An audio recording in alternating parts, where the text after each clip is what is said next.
ทีมมักบุญทีมไฟยิงอันนั้นไฟยิงนะว่าจุ่มกันเลยพี่อันนี้ไฟซ้ายเอานั่นละเตะบานเอานั่นนะที่เมืองบัวละพาพี่น้องเอานั่นละเตะบาน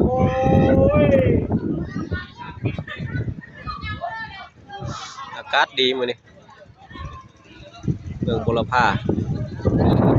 บ้านก็ลงทางสดฝนสดพี่ก็เก่ามาเบิ่งคนเตะบ้านได้ตีมักบุญแน่เบื้องก็บ้านยืนแล้วมัน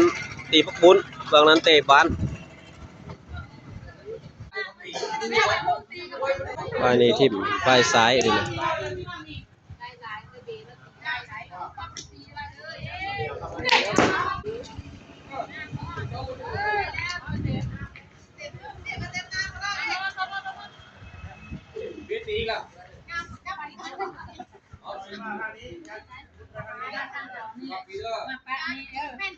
กรรมการ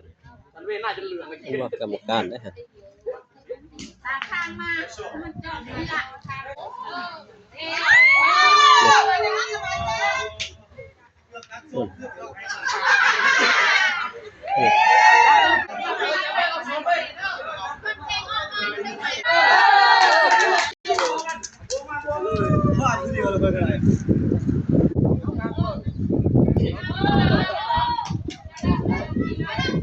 ฝ่ายหนึ่งตีบุญฝ่ายหนึ่งเตะบาสมือนี่กัดดี